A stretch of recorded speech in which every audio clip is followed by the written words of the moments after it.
welcome, lovelies, to the Ultimate Dance Business Podcast. My name is Deborah Laws, the dance business expert.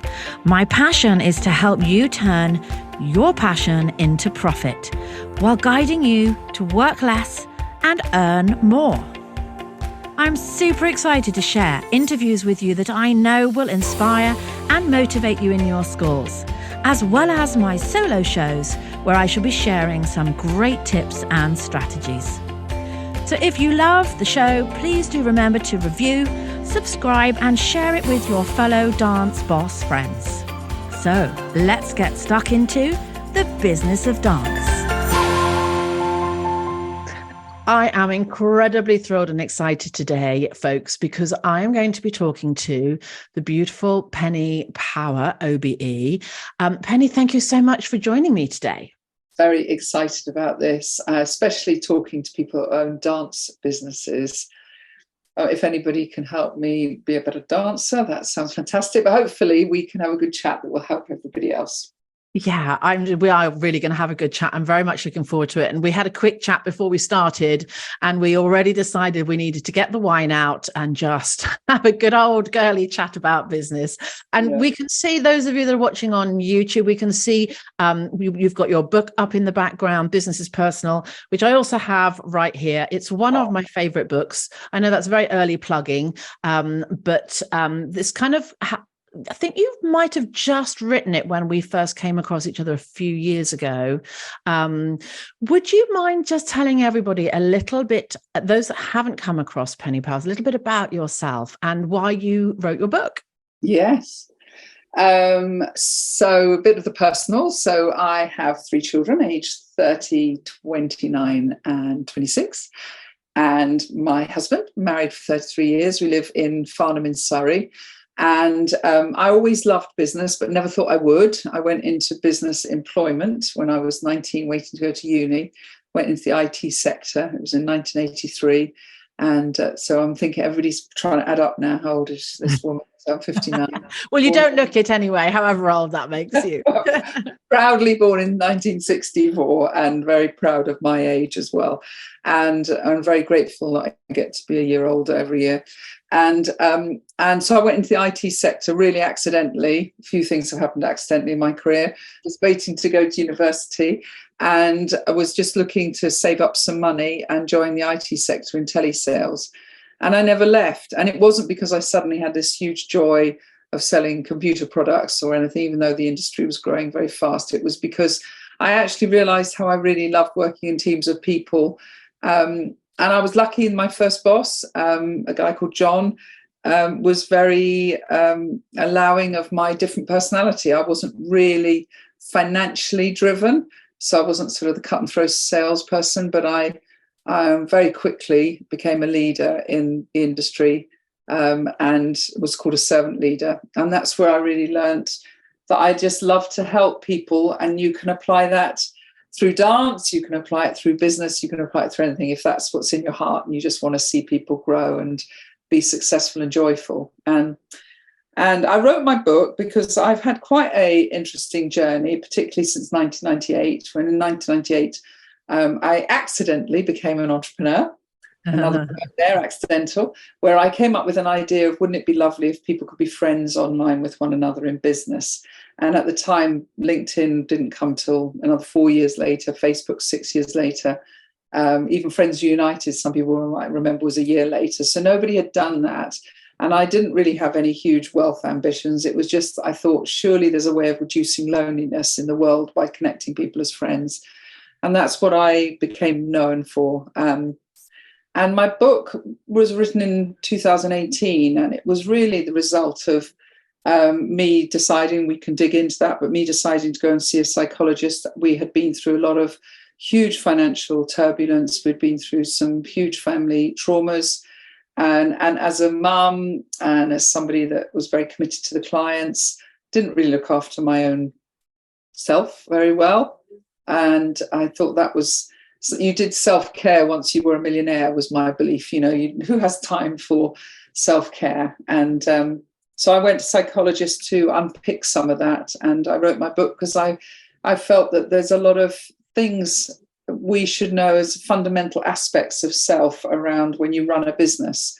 That I wanted to share, and some of the journeys of that. And I suppose I use myself as the metaphor for everybody else out there that's, not necessarily results and success driven in the same way as some of the sort of entrepreneurs that we see on telly or talked about in the media, people who are driven by impact but have to learn business and sometimes have to learn it the hard way. So that's why I wrote my book. Yeah. And, I know we don't have, terribly long to go into it all, but, I do remember a lot of the things that you shared when we first met when you were guest speaking and also in the book. And, you really have had an incredible couple of decades.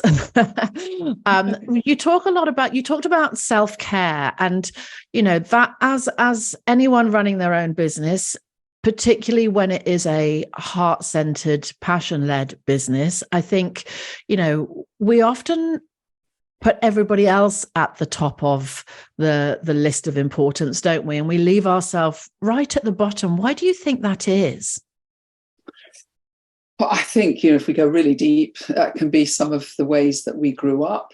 And I was the last of four. Maybe some people will look back at their childhood. I very much felt, I didn't feel hugely significant. I think my mum was pretty exhausted. I don't think she was particularly maternal in the first place. So I suppose I was always battling with that. But I think that a lot of it is our self-worth. And our self-worth can be damaged for many, many reasons. It can be damaged later on in life. I've got many clients that have gone through life really easily and then something's affected them in their 50s, and you can damage your self-worth can be damaged. And I think it was quite interesting. My daughter, Hannah, said to me about 5 years ago, "Mum, you've got great self-esteem, but you've got very low self-worth." And I found that really was an important point to have my daughter say that to me. She was interested in being an entrepreneur. She started to study it herself, and she saw the way I had self-abused, I think, really, through not looking after myself as well as I should. And so I think that a lot of the time we don't know the techniques. We don't know some of the stuff that I share around how do we have polite boundaries around our lives. How do we make sure that we're not always rescuing people, which again can be an overdone strength for somebody that cares.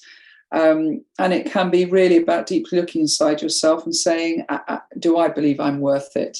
No matter how much I've got my self-esteem. And the difference is that, and I'm sure a lot of your audience will know this, your self-esteem and confidence can come from, awards and achievements and things on the wall and, people saying, aren't you brilliant? And people externally validating you. And, I think Hannah said that to me just after I had got my OBE, actually. And she said, "I can't understand it, Mum. And why you haven't got more self-worth." And then she said, "But actually, you've got self-esteem."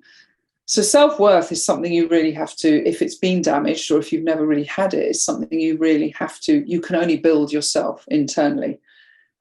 It's not going to happen by the number of followers you have or the likes you have or the accolades that you get. It comes from you starting to really value yourself, warts and all, and forgiving yourself and accepting yourself. And I think probably for everybody that is a journey, but I think for women it's a constant journey, really, because women are now expected, and I will be working till I'm 75. I'm going to have to constantly work on my self-worth, because a lot of it is, do I still look good? Do I have the right figure? Do I have the right presence with people, with all these young people? And, so self-worth, I think, is a constant journey. And a big one actually for us in our industry, because what I come across quite a lot is, dance teachers that are now in their 50s or their 60s that really struggle to have that self-worth when there's so many young, fit, current teachers. They're up to date with the current choreography. They can't, they're still wearing little skimpy crop tops and they look stunning and the kids all love them. It's really hard. And I kind of have to try and go at it from a point of view of, but what do you have now? What do you have now that they don't have yet. You've got up that level of experience and wisdom, and you've got so much. Yes, we have a few battle scars and, and maybe a few extra inches around the stomach that we wish we didn't have. But, there's so much, isn't there, as we mature, for those of us that are, a little bit older, that we have still got to give. Even to the extent someone the other day said they were thinking of having to go and find another job and giving up their school because they just didn't feel worthy of running it anymore. That's so sad, isn't it? Oh my goodness, yeah, that does make my heart bleed, because I don't think we can ever underestimate our wisdom that we accrue through our lives, and not just our wisdom around our expertise, but just our emotional intelligence. And I think, I build community like you do. And for me, I build community because I feel we are quite lonely. And if we just network and we're just constantly burning ourselves out by being a lone wolf, it's going to be very exhausting. And one of the key reasons I build community is because I think we have all got within us the ability to make other people feel significant. And significance is an emotional human need that we all have. Am I worthy of someone's attention? Am I worthy of this? Am I worthy of charging what I charge? Am I worthy of building a business, a dance school, etc.? And we have to work on our own sense of significance, but we often can get it by giving other people a sense of significance. And then contribution is another important human need that we have. And when we realize how much we are contributing to others by the impact, your dance teachers, whether they're teaching somebody in a dance school age 70 all the way down to 3, they're giving confidence and raising the dopamine and the oxytocin through the love and connection people feel. It's an amazing form of contribution. And so I think we have to remind ourselves and be grateful for our own emotional intelligence, as well as realizing how important those nuggets of emotional intelligence are compared to a young person who may be a great theoretical teacher, but they won't have those emotional skills that make people feel significant and won't be able to contribute in the same way to give people the confidence that we can, as we grow older, give to others. Yeah, absolutely. And you mentioned community just then, and that kind of brings me to the fact that, an awful lot of dance teachers feel very isolated and very on their own. They don't have someone, higher than them, people that run dance schools specifically. They don't have someone to answer to. They don't have someone to get them up and motivate them every day. And they tend to see and view the other dance schools around them as competition. So they don't go looking, outward for friends and people that understand and that people that live the lives they live. So they can make themselves very, very isolated. And it's lonely, isn't it, being an entrepreneur? I think it's so important that they find that community. Yeah, it is, because I imagine, when you were explaining that person, they're probably quite well known in their, when they go shopping in Sainsbury's or Waitrose or whatever, the kids or parents or people that they're teaching, older people, will know who they are. And being known will give you a sense of, well, it does. It makes you feel quite good. People, I remember the years and years of people wanting to have selfies with me and things. But it is lonely. It's very lonely. I mean, there's a saying, it's lonely at the top, and it is very lonely. And I think we have to find a way ourselves of reducing that sense of loneliness. And basically, loneliness happens when you don't put yourself in a place where you have a sense of belonging.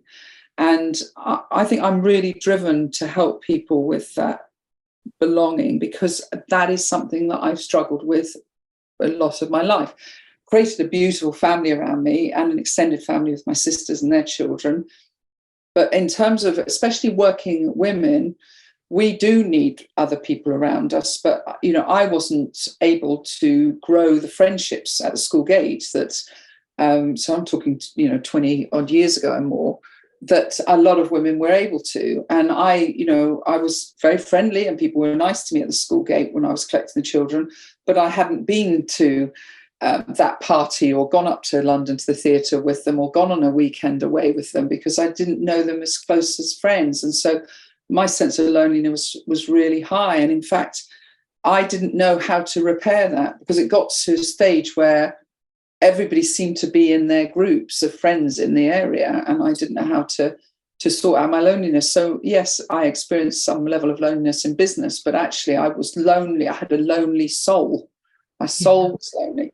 And, I'm not saying that this would be necessarily the course that a lot of people take, but I actually walked into our church in town and sat at the back of the church and watched everybody as they were giving handshaking or hugging each other when they said, give the peace to one another.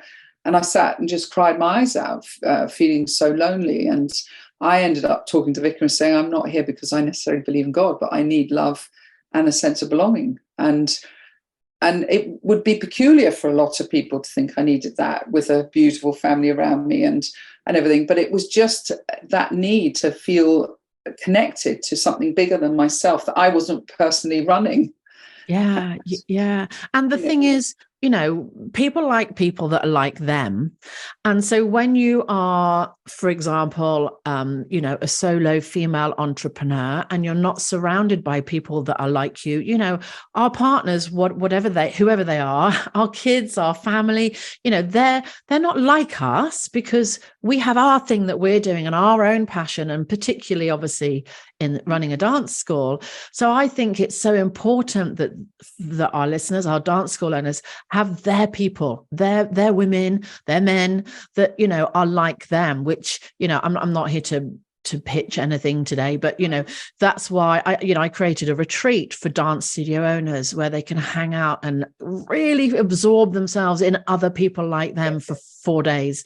We have the Dance Business Conference where, we bring together over 100 business owners. And what I try so hard to cultivate, and I know you do as well, Penny, in your mastermind, is just a sense of, we are not here to be competitors. We're here to lift each other up on this journey. Oh, hugely. And, when you asked me to be on podcasts, and I was looking for the relevance, I love the fact that you build community for people, because to me, that's absolutely vital. It's actually a human need. I mean, of those people that have heard of Maslow, and he had his pyramid of human needs, it sits right in the middle. You've got your physical need, and then you've got a need for to feel safe, and then you've got a need for belonging. And actually, he then says, until you have belonging, you don't really grow your self-worth and self-esteem, and then able to live a true life of actualizing and purpose. So, yeah, I don't think it can be underestimated how important it is. And the thing is that we've all witnessed, and I've witnessed, from starting in the internet when I wanted to connect people as friends, we've witnessed the world moving from, online, and we obviously evangelized the subject of social networking and deep conversations. And then it went to social media. And actually what's happened is we've become a very disconnected race of animals. The human race is disconnected because we're having very shallow, fleeting conversations. And we've learned to build ourselves up with this external validation rather than through deep conversations, which is what you can have in a safe environment. So when you create a safe environment like you do within a community, people feel significant. That raises their self-worth. Therefore, they're willing to say, I need help. And when you get that reciprocal environment of somebody saying, I need help and I can give you help, then everybody rises together. But if you have an environment where people say, well, I actually only want to help, well, then you've got nothing, because you end up having 500 people only willing to help, not to receive. Well, then it doesn't work. It's a one-way world. It's a bit of an unrequited love there, because I'm wanting to give love and nobody's willing to take love.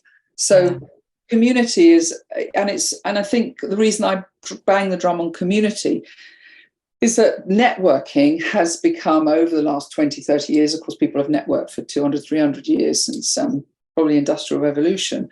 Networking has become very much a pack animal type attitude. So I talk about the lone wolf, the pack animal, and then the super pack. And actually in the wolf world, there are those three types. So the lone wolf, we know what that person is, totally independent, closed off, not wanting to rely on anyone else. They're probably, again, issues from their past where they've thought, I've been let down, I don't know who to trust, so they're a lone wolf. Then you've got the pack animal, and they go networking. So they're actually networking, they're hunting in a pack. And then you've got the super pack, which I talk about, which is the more where you get more emotional intelligence involved in it, where the whole person is in it, and they're not hunting, they're actually growing together, they're caring and supporting each other together. And that's what you're doing when you build proper community, which is absolutely fantastic. And the critical thing about community is it's actually not about the leader, it's actually about citizens. It's how do the citizens grow? Whereas a lot of people, it's about how do I grow? And so servant leadership, which is what I was told when I was 20, that you are a servant leader, is the natural way of anybody that builds a community. They're building something in order to serve. And to me, that's a beautiful environment. So I thought I would just share with you guys today the planners that I have produced for dance school owners, because these are flying out of Amazon like hotcakes. And if you don't have yours yet, then all you have to do is pop to Amazon and type into the search Deborah Laws, and all 3 books will come up. So the ultimate dance business planner I designed for you so that you had a little bit of a Deborah on your desktop. The planners are full of business training, tips, motivational quotes, things to do at the start of the month, things to do at the end of the month, ways in which you can plan out your marketing and your retention. And they are selling all over the world. So go to Amazon, grab your #1 best-selling Ultimate Dance Business Planner, and enjoy mapping out the growth for your studio. Absolutely, yes. And, I call all my ladies, you can see these hexagons on the wall behind me if you're watching on YouTube, our closed Facebook community for our membership is called The Hive. And, I call all my members the queen bees, because they're all there nurturing their own colonies. And it's not a queen bee, it's not in a hive because it's all about her. Her job is to nurture all of those so that they can help each other, and have a thriving colony, which I just love. And I think, I really, really believe strongly what you said about a sense of belonging. And something just interesting, I read a book, I don't know if you've read it, it's by Daniel Coyle, and it's called The Culture Code. And it's fascinating. He did a fascinating research and teaches you how to create culture, how to create specific culture that you want in your community or your group. And he did a research with an Indian call center where they had a massive turnover of employment. They couldn't keep anyone in there for more than about 3 months. And someone came in to do some consultancy for this company and said, you need to get them all T-shirts with their names on. And he kind of said, well, what do you mean? He said, just buy them all a T-shirt with their name on it. And he did this across the board. There were like 2,000 people in this call center. And within 3 months, they found that people were not leaving, they were staying, because they all suddenly felt like they belonged to something just by having a T-shirt with their name on. And they would all go around and say, hi, Harry, hi, Tom, hi, Sally, and so then they learned each other's names, and all of a sudden they became a pack, they became a community, and it transformed them just by having their name on a T-shirt. Isn't that crazy? It is crazy and so simple. And we're always fascinated. When we started Academy, which was this first social network, people started saying, oh, hi, Penny, I'm an academist. And I think, oh, they've given themselves a name, a noun. And when we started BIP 100, people would say, oh, I'm a BIPper. And I think that is once you've got a sense of belonging to something that you're proud of and that you respect, and it feels like it stands for something, you want to give it a name. You want that sense of identity in it.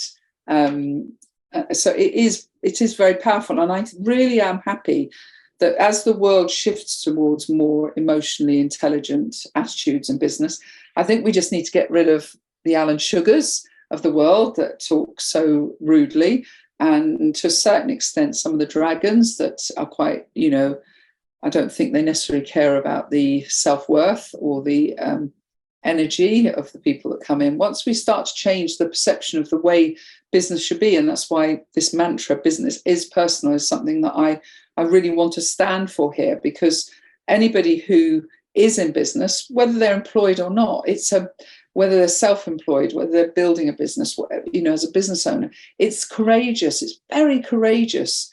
And we can't expect to leave our emotions on the doorstep. And when are we supposed to have emotions? So we're supposed to be caring and empathetic towards our clients, but not emotional about ourselves. We've got to, and obviously COVID accelerated that brilliantly, bringing the office into the home, and everybody showing their dogs and their children and being allowed to talk about their vulnerabilities. And I just think, the world is leaders are getting taught how to be more emotionally intelligent. And I think the world is improving. I really do. It's moving towards this and moving towards people saying, I'm going to become self-empowered, take personal responsibility. And if I'm lonely, there's something I can do about it. I can join Deb's dance business. I can reach out and find a community or create my own community to help others. Yeah. And I really love that, actually, because you mentioned COVID there, and I found a massive shift within our industry, because I was doing a little bit of coaching before COVID. I was mostly coaching one-to-one clients, and I'd planned to move to a group coaching model around September of 2020. So I'd given myself 7 or 8 months to get lots of trainings all recorded and a beautiful sparkly website. And, I was going to do a big, slow launch, soft launch. It was all planned as it is. And then, of course, COVID hit, and first lockdown happened, and I just launched it within 24 hours, because actually people didn't need all that. They just needed me and Zoom. And one of the first things that I started to coach people through, and I don't even know where it came from, I think it was just intuitive at the time, was to allow our students, as principals and business owners, to allow our students or our customers to feel your vulnerability at that time, because we were so used to being strong and in control. And, a lot of dance teachers, are women, and they've had to learn to be independent and strong and, run these businesses and put on big events and performances. And, they're quite empowered, most dance school owners. And I said, stop. Don't be, I can do this. We're okay. I've got this. I said, get on Facebook Live, break down in tears if that's what your emotions are doing. Let people see you. Let people that see that, you're in bits. Because actually what it did is it brought their community closer to them. It made that dance school principal human. People really felt for what we were all going through. And those people that were able to make themselves a little bit more vulnerable than normal just had the most amazing coming together. Like they pulled their students and the parents in. Some people said, I don't even want to join the Zoom classes. My kid doesn't want to do it, but I'm going to pay my fees anyway because I want to support you. And it was so beautiful. And I spent a good 6 months, we weren't worrying about trying to grow the business or, develop something new. All we were doing was building bonds, was building and nurturing our community. And 2 or 3 years later, some of these schools have been transformed because they now have these incredibly close communities, which is so beautiful, isn't it? That something like that can come out of, what was an incredibly tough, challenging time for us all. Yeah, I think that takes us onto the subject of adversity and resilience. And my experience of adversity, every single time we have hit it, there has been massive, amazing growth out of it. And, and you build that resilience muscle. And so you don't take, I'm sure a lot of people who've been through that will be much more resilient the next time, for example, any little bash that happens in business, because you built that resilience, you built that trust in yourself. And the adversity creates new opportunity and helps you pivot in different ways. And I think there have been people who have been victims of the COVID nightmare as businesses, of course.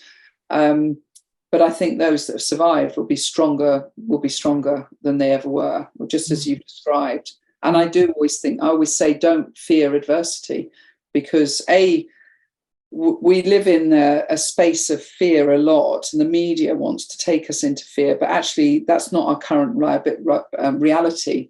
And we do not know what our superpower will be if adversity actually happens.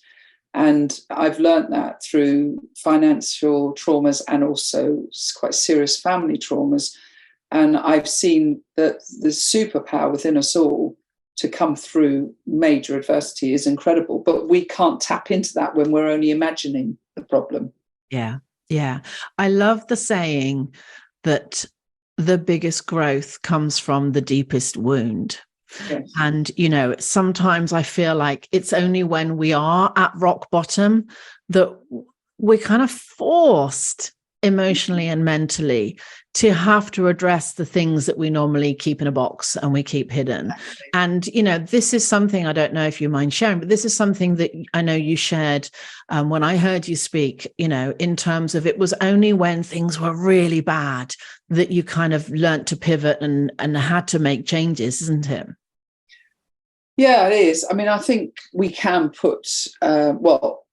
we are hugely resilient and we are survivors. And I don't think, when I look back to about a 15-year period of my life, I cannot understand where the energy and the resilience came from.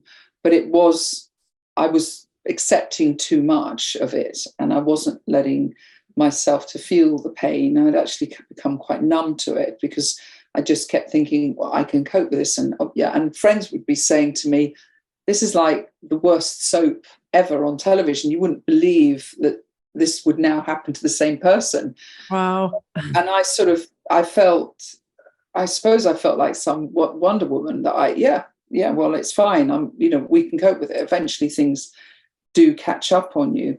And what happened in the end in November 2017 is I had a really quite terrifying experience where I'd had no mental challenges, or none that were obvious to me, no panic attacks, no, I was able to live off very little sleep, get up, perform, be successful, look after the family, etc.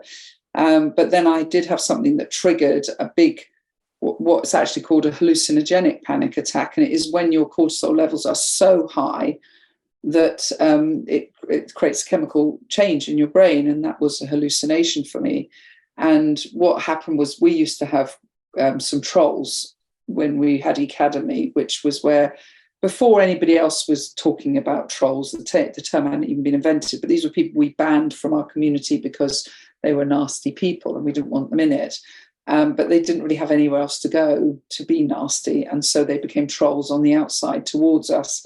And it was like banning the drunk from the only pub in town. They were so angry that they couldn't do it. Anyway, I was at an event and was speaking at an event.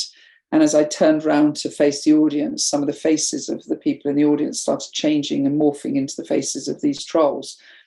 And it was just a very unusual experience, terrifying. And I can take myself back there and think, how could that, how can your brain actually do that to you, where you're looking at my face now on YouTube and suddenly I morph into a different face? You sort of, very, very unusual experience. And it went on for 4 hours, but I kept telling myself this wasn't really happening, doing some deep breathing, getting through it. But it did cause me to then go and see my GP the next morning. And she said, look, I've got a list of all the things that you've coped with for the last n number of years. And it's time you did, take some time out. And that is what I did. But actually what was interesting is, from the December the 1st of 2017, I took the time out. But it was actually in May, when I was just started to write my book, that my husband was then diagnosed with cancer, and quite advanced ones that required a big operation and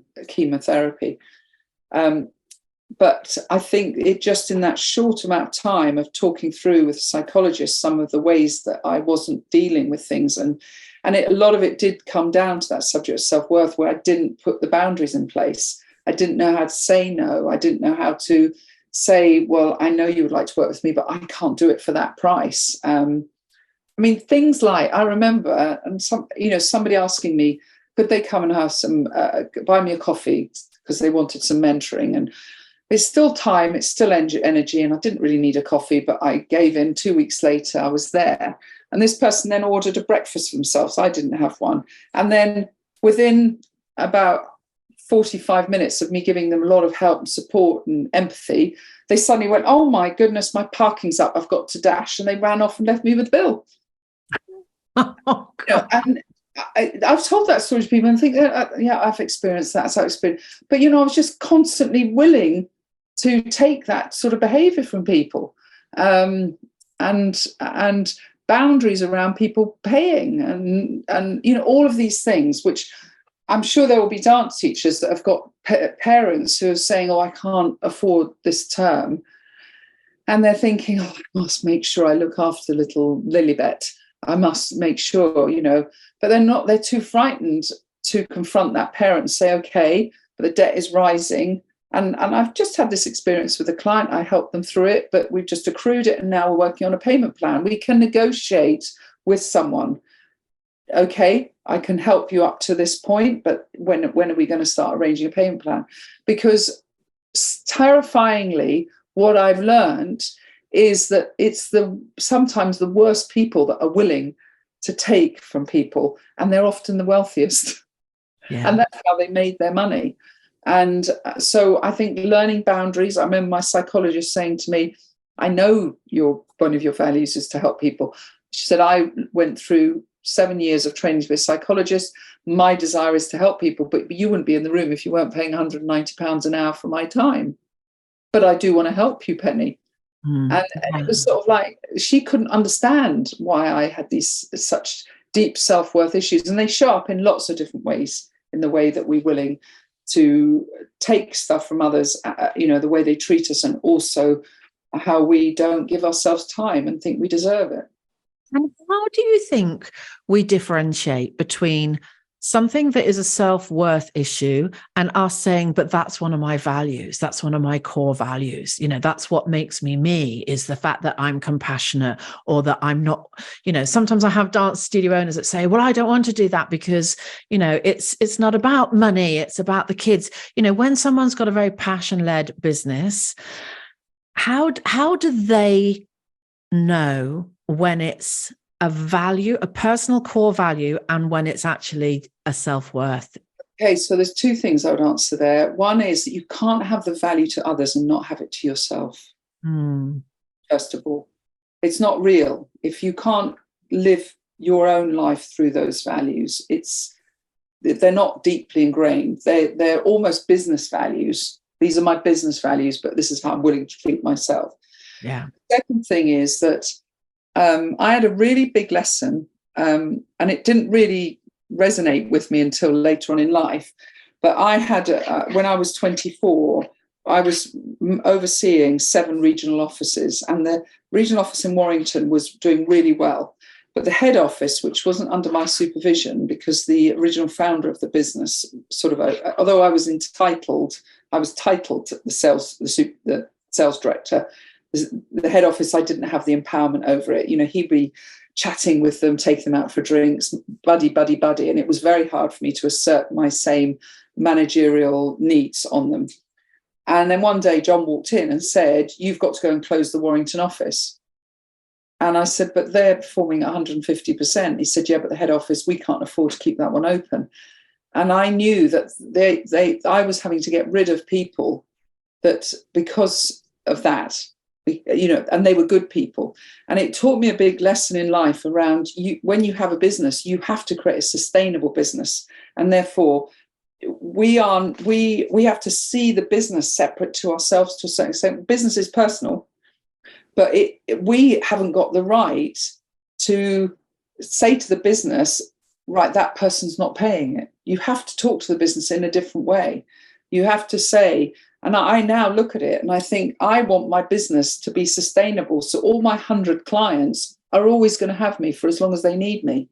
But if we start breaking down the values around, well, this person has to pay, but this person, I'm trying to help them out, we are creating an unsustainable business. And that's going to hurt the 99 others that did pay because that one person didn't. Yeah, that makes absolute sense. And a lot of what we've spoken about today, interestingly, has been very much about ourselves. You know, we haven't really spoken a great deal about strategies or business tactics or any of the things that, you know, one assumes is what business is all about. We've spoken a lot about ourselves and how we show up in our business. I mean, they say business is 80% mindset, 20% knowledge. I don't know. I think it's way higher, way higher than that. What do you think would be like a top tip for any of our listeners listening now that struggle in terms of like the business lifestyle balance? Because that's a big one for dance studio owners. They put so much into their schools that they don't have the time for themselves or their family. Like, how do we manage that? And how do we manage that, particularly around the mindset? How do we give ourselves permission, I suppose is what I'm trying to say. Huge subject, that. So, you know, I think one of the hardest things to do is to say, I've got enough money to hire somebody to take away some of the work that I'm doing that's stopping me from being able to enjoy my life. You know, if it's a lifestyle business, you want to enjoy your children, you want to maintain your relationships, you want to enjoy and have time for your customers.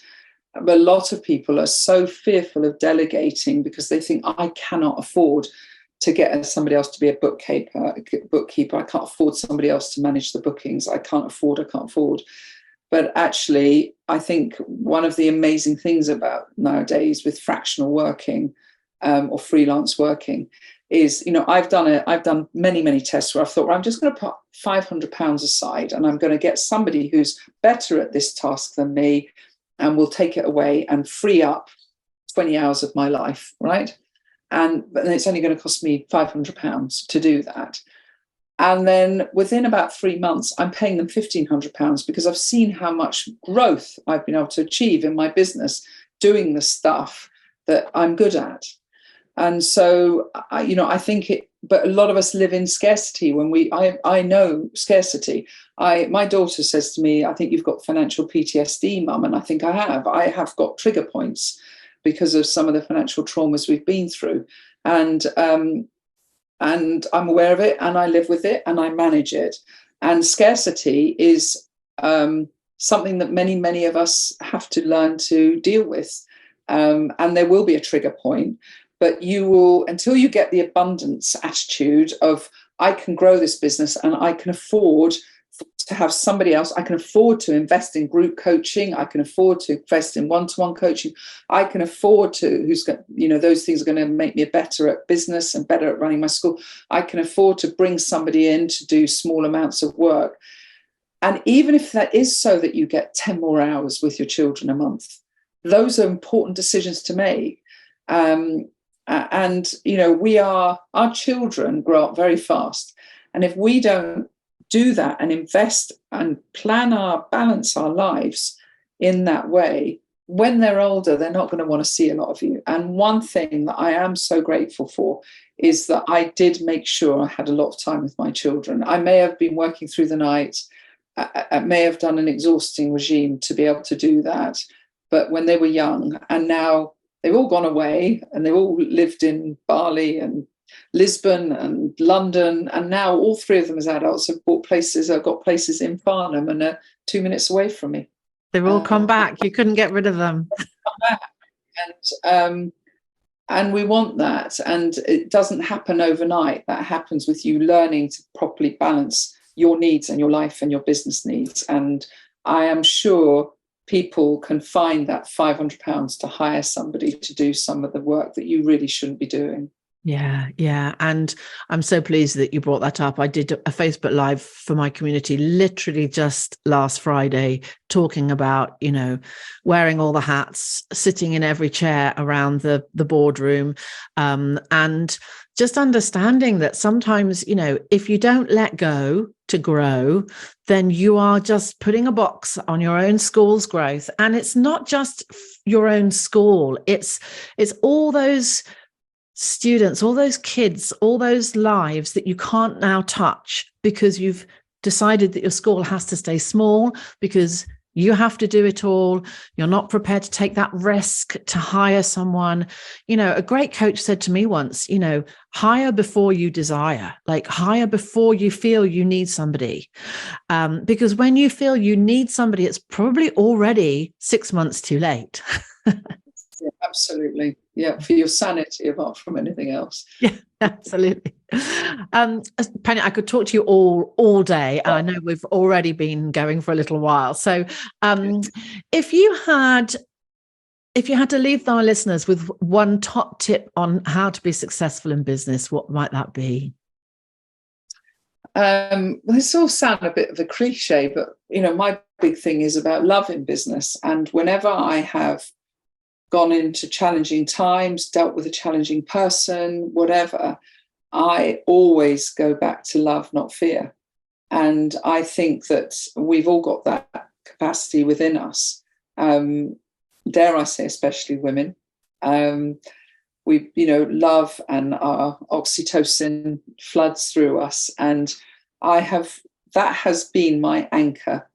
I have always thought, as long as I'm able to love, and as long as I feel love, and as always I treat people lovingly, as long as I can use love to get through this challenging situation, I'm always going to be on the right side of business.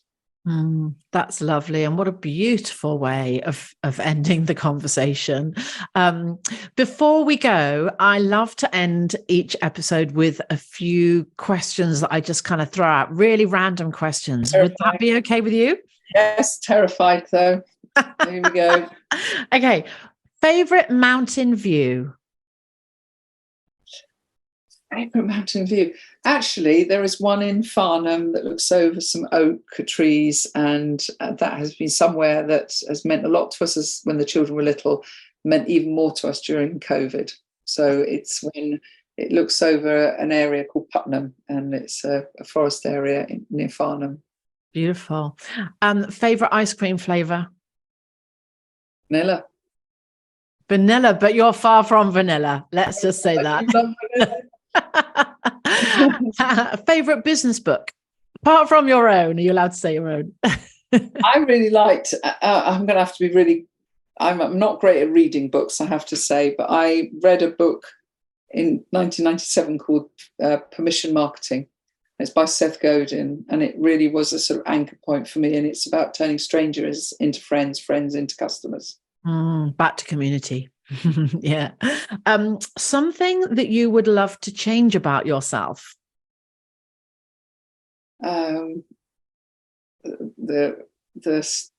fat around my stomach.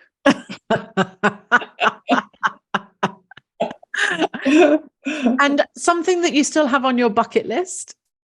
A safari. I'd love to do a safari. Fabulous. Something that maybe most people don't know about you? Well, I was a county swimmer, breaststroke and butterfly. Okay. And last one, I'll only put you through one more. If you could hang out for 15 minutes with anybody, past or present, who would that be and why? I think it would be my husband's father. Oh, really?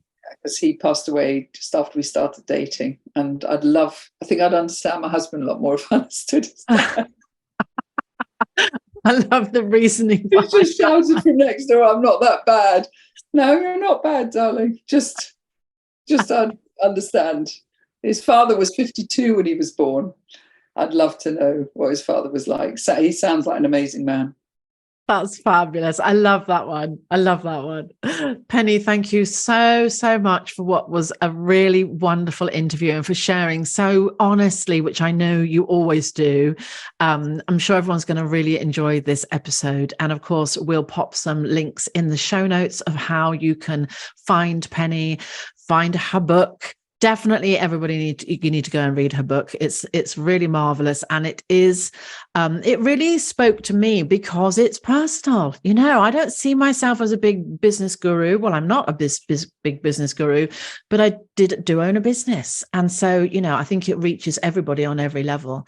So, thank you so much, Penny. Thank you. That was lovely, Deb. So I wanted to quickly tell you a little bit about Showtime Circus.